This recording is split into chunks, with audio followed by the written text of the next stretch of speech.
Yes, so I'm a real estate lawyer at Dentons Boekel, formerly known as Boekel de Noray, then Boekel, and now Dentons Boekel. So we merged with Dentons as of the 1st of April of this year.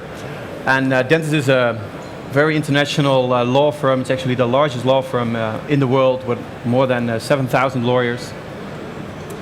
And that has given us access to a very wide international network, of course. Myself, I'm a real estate lawyer, so I assist a lot of developers, investors in real estate transactions in the Netherlands. Large part of that is cross-border. Large part of that is for foreign investors. Besides that, I'm also involved in some sort of asset management issues, leases, lease transactions, and those matters. Okay, great. Thank you. Paul. Yeah, my name is Paul Oremus, country manager of CBRE Global Investors, the Netherlands. We are an investment company since the year 2011, part of CBRE Group. We invest around about 5 billion euros assets under management. We invest for our 3 big flagship funds, which are a residential fund, a retail fund, and a office fund. And we also invest in logistics for our pan-European investment vehicles. Next to that, we have some separate accounts in the Netherlands. Great. Rogier. Yeah, my name is Rogier Bos. Since 2008, I'm working for Berlin Hub. I started the rep office here in Amsterdam, kicking off the Benelux business. Ever since, we have done over 2 billion in new loan production in the Benelux, most of it in the Netherlands. Our overall balance sheet is approximately 18 billion in loans. Last year was fantastic. I mean, we are clearly benefiting from what was happening last year in the market, producing 6 billion in new loans, of which a bit below half a billion in the Netherlands. These days we are very much focusing on getting a bigger exposure in resi and of course more green buildings. Our challenge is to get 20% of the balance sheet in green buildings in 2020, which is already in 3 years and which is quite ambitious. So that is what keeps us busy. Okay, good. And we'll be picking up some of those points actually about sustainability and also investing in cities over the course of the next couple of days. Paul, I just wanted to start with you. I mean, Rogier there also mentioned last year being good. We've seen from Simon's slides there that the market is improving. Both Dutch and Eurozone figures for growth are picking up. How much of that do you think will be a driver over the next sort of 6 months? How much has that been responsible for some of the interest in the Dutch market, do you think, over the past 6 months and going forward? Yes, we look to the Dutch market and the Dutch economy. We see a recovery since the year 2013, 2014. So that was a little bit later than other European countries, which have made the Netherlands as a very attractive investment opportunity over Europe. If we look today, and especially the last 12 months, we see a big yield compression in the Netherlands, which is good for the values, but some of the opportunity is already realized. Going forward, we do expect that the Dutch economy will be growing rather strong. It's in very good shape. We're waiting for a new government, which is important, but we do think that the government will be a wide center party. There's a lot of discussions about that, but we think that that will finally the solution. At the back of that, we think the economy will grow, and the real estate investments will further increase in value in line with the Dutch economy. If we look to interest rates in the Netherlands, we expect that they will keep low. They were low for the last 2 or 3 years, and we expect them, especially for the coming 6 months, to keep low as well. So the potential for the Dutch economy and the Dutch real estate market is rather strong, and we do expect further growth for the next part of this year. Okay, that's good. I mean, you raised there the issues of the Dutch government, formation of the Dutch government. I mean, interestingly, here last year, one of the big topics in almost everything, but also the Dutch one, was political risk. What was going to happen over the next 12 months by the time we came back to PROVADA? What government would we have here? What government would we have in France, in Germany. Germany we still don't know, but it looks now as though some of that political risk, albeit you've still got Trump and Brexit, on the continent seems to have played out a little bit. Do you, Dirk-Jan, from your point of view, are you seeing international investors looking at the market now, seeing the Netherlands within that context as less risky? I think so, yeah. If I recall being in Cannes at MIPIM last March, that's the first question we got. So what's happening in the Netherlands with the elections? Because I think that was the same week. And since that, we know all what the outcome of that elections were, and that has turned very positive, at least for investors that look at the Dutch market. I haven't had that question in a long time, so I think has cooled down. So I think that there's a lot of trust in this government, and the risk of a more opportunistic government has gone in the Netherlands. Okay, good. And Rogier, I just wanted to come to you. We've obviously mentioned the strength of the economy there. How much does that play into investors, and particularly also the low interest rates, in terms of their desire to finance investment? And what are you financing? Are you finding that there's an appetite for development? What are the sort of things that international investors are looking for in this market? That's a pretty broad question. We do indeed think that the economy will proceed as it is. The outlook is absolutely positive. Economic growth for next year is also expected to be around 2%. Unemployment will remain low. All the numbers are good. The only number which stays a little bit behind is spending power. It's just above 0%, 0.2 to be precise, which you will see in retail business. So you will see a concentration there. So to answer the second part of the question, we will keep on cherry picking there and focus on on high streets. Same for offices. It's in the Netherlands a very attractive asset class for several reasons. We haven't seen new developments in large numbers over the past years. Economy is picking up. Office-linked jobs are picking up as well. But we don't know exactly where these offices will be located and what exactly they have to look like. So our clients have to be creative, and we will focus first of all on the best clients and the best assets there. The resi market is obviously a different piece of cake.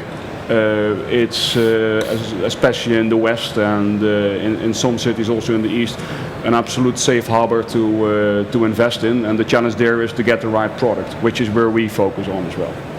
Okay, good. Just picking up with you, Simon, when you're looking across the European markets, if you're seeing kind of growth in terms of the economy, pick up a little bit in terms of the ability of people to be able to spend, what are the direct implications that then has on the real estate sector? Does that drive more office? Does it drive more retail? Is it... what are the sort of comparisons? What do we expect to see in the market here? And I'll be checking next year whether it was true. Yeah. I think it's such a broad. It's hard to sort of. There's a lot of averages, and the averages don't normally sort of mean much. So you have to kind of pick individual case studies. The UK. I'll stick with my safe market. The UK has seen a sort of a fall in consumer activity, and that's directly fall in retail sort of build, but also at the same time, an increase in online sales, which has led to the logistics market taking off. And I think logistics is a story that's taken across the whole of Europe, in the sense of consumers moving slowly towards online sales, moving from retail bricks and mortar to a little bit more to the logistics side, particularly the final hub, final mile type logistics. So that's sort of driving. So, if the question is lessons learned for the Netherlands, I think the Netherlands is already learning those. The logistics is quite an important element of the Netherlands. Hotels, the hotel sector, which is another favourite of mine. We're seeing a huge increase of Asian travellers. That's having a big impact on on Amsterdam because of Schiphol, but a lot of those pass through. So you don't get that benefit, those benefits other parts of the market. Helsinki's seeing a huge benefit from that because they stop in Helsinki because it's the shortest route to China. So it's having a sort of a benefit there. So it's hard to answer that question in the sense of, in a direct comparison, because I think every market's got its own little story. So it's a difficult one, I think, to answer that one. Good. Paul, obviously CBRE Global Investors active across sectors. For you, how are you seeing retail at the moment here? Particularly because obviously there were concerns when you'd got department stores closing and different cycles. What's the position now? And I mean, Simon mentioned logistics and e-commerce. How much of an impact is that having? How do you see the balance between those two sectors? Yeah, obviously the online retailing has a big impact on the offline retail shops. I think especially last year we have seen some big remedies in the Netherlands. Especially V&D was the most well-known name that went bankrupt, which had big impact on I think almost any city in the Netherlands. So you see a lot of risk over there. On the other side, if you look to the logistics investments in the Netherlands, you have seen the gross initial yields coming down with approximately 200 bips in the last 3 or 4 years. So big yield compression in the logistics world, a lot of supply over there. So we expect a rebalance in the logistics world, and a lot of the opportunity is already out of the market. So to be honest, we have now a more positive outlook towards offline retailing. Because you see that there's a lot of value decrease. You see that there's a new balance between logistics and retail. And we do expect that the market already has bottomed out. And we expect that the values will increase in the coming 2 or 3 years. There's some risk over there. You see places in the Netherlands where you would like to invest in. So you have to be very careful. It's not on average. You said on average things are improving, but you have still spots in the Netherlands for retail which you would like to invest in. But if you look to the better locations, we think that you could have a very nice, attractive opportunity for the long run. And obviously a lot of talk about Brexit generally. How well, I mean, Dublin has sort of taken the first blow in that way, and with JP Morgan. Do you see much of an opportunity for the Dutch cities to take some of that business away in terms of particularly office space? Yeah. How do you see that developing? There were a lot of unused office spaces obviously before in Amsterdam. Would they benefit, or are they simply still in the wrong place? What's your sense of it? It's very difficult to answer that question, to be honest.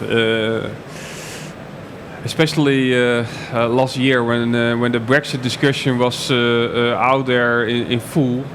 I think most of the Dutchers were quite happy that the English people decided to get out of the Europe vehicle, because we hoped that a lot of officers would come to Amsterdam. If you see what happened the last 12 months, we see some movement to Amsterdam, but unfortunately not the big move that we hoped for.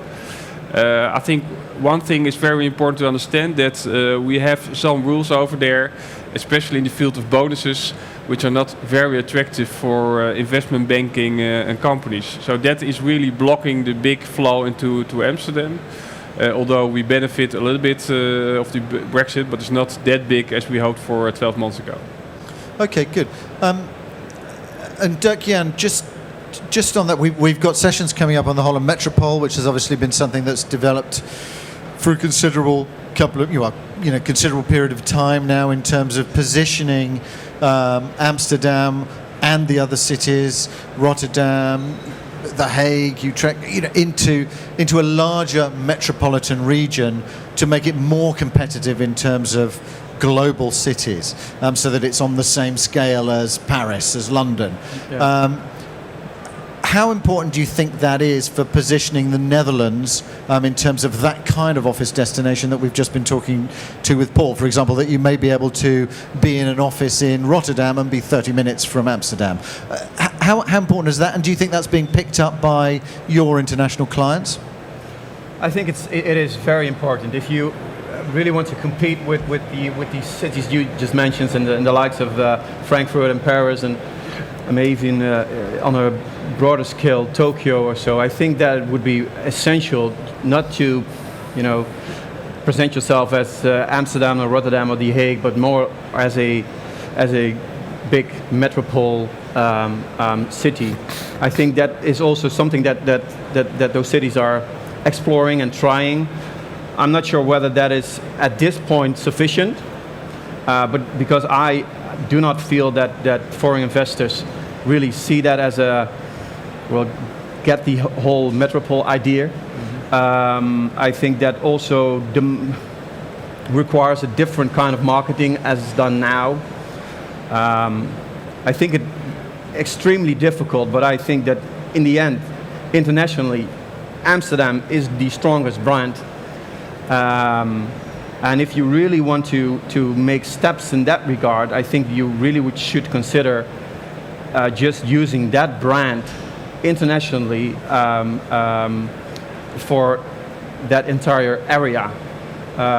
Also, you've seen it, for example, in relation to the Tesla plant and the discussion on where it will land. There's still a lot of competition between the municipalities in the Netherlands and trying to get that plan towards their municipality. I think in that respect, I think there is still a lot of progression to be made.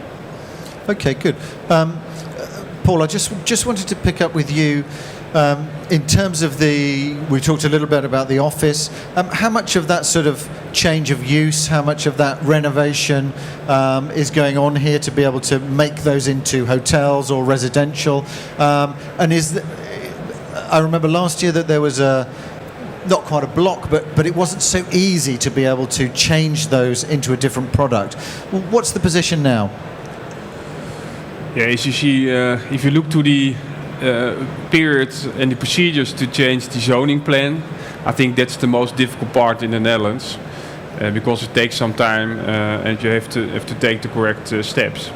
But if you put that aside and you look to what has happened the last 1 or 2 years, I see a lot of changes, especially in the good locations in the Netherlands. So if you look to the big 4 cities, especially Amsterdam, but also Utrecht, The Hague and Rotterdam, you see a lot of inner city offices which were empty a few years ago that have been redeveloped and transformed to Dutch residential projects especially, but also especially in Amsterdam to hotels. So a lot of office stock that was empty and vacant is now transformed to residential projects or hotels. So that's a very positive signal. If you look to the office parks next to the big cities, or especially outside the Randstad area, that's a total different story. Not many changes are to be noticed over there, and there's still a lot of vacancy in those areas. Okay, good. And Rogier, we're seeing a lot of development happening here. Amsterdam South, you've got quite a lot of development happening here. What's in terms of development finance? How available is that, even if you're maybe not doing it? How available do you think finance is now generally in the market? Well, generally we do some development financing, but indeed limited to some cherries, and in the end to get the investment loan onto our balance sheet. I think in the meanwhile the availability became much better.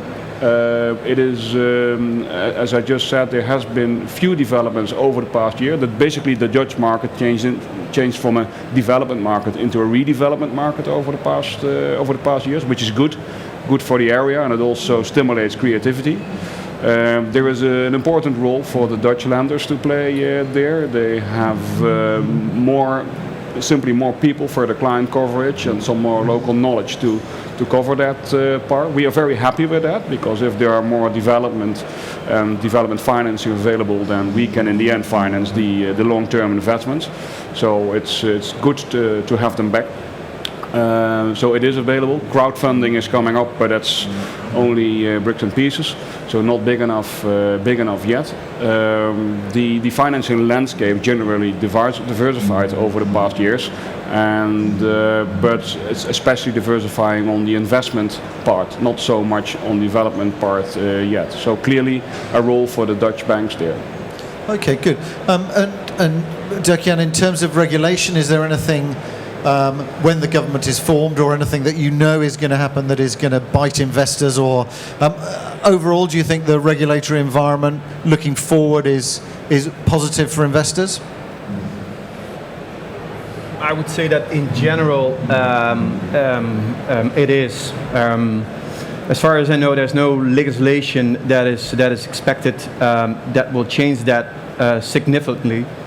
I think that the one thing, but that relates more to the real estate market and to the residential market, is what the new government will do also in terms of the mid segment in the residential market and in terms of leases. But besides that, I do not think that there is a lot of legislation expected that will change the investment environment. Okay, good. And Paul, in terms of the economy, we've seen that growing. Well, what's happening on the occupier front in terms of product? Is there enough product available of good office space? What's the position there in terms of occupier demand? Yeah, what we see in the good locations that the demand for office space is increasing at this moment. Especially in Amsterdam, I think, which is the best office market in the Netherlands. The south axis CBD Amsterdam, perhaps CBD the Netherlands. You see now that the rents are increasing since a very long time. So that's a positive signal, because you see the market is tightening. There's more demand than supply, and that hasn't been the case for many years. So the demand from the tenants is back. You see that the supply of offices in the big cities is lower than it was 10 years ago. It's much more healthy than it was. It's now starting to bring up the rents. So we expect rent increase in the good locations. Okay, good. And Rogier, in terms of there's a lot of discussion about alternative sectors.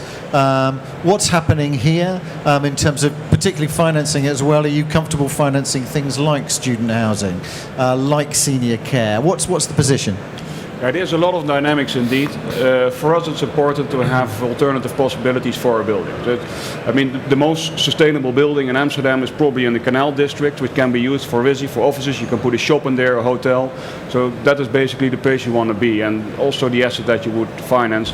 So when we look at student housing, we will assess the assets and assess if it would be possible to put someone else in there than a student. It should be also usable by senior housing, healthcare, perhaps even something else. That's indeed, for me, the definition of sustainability, and that makes us feel safe.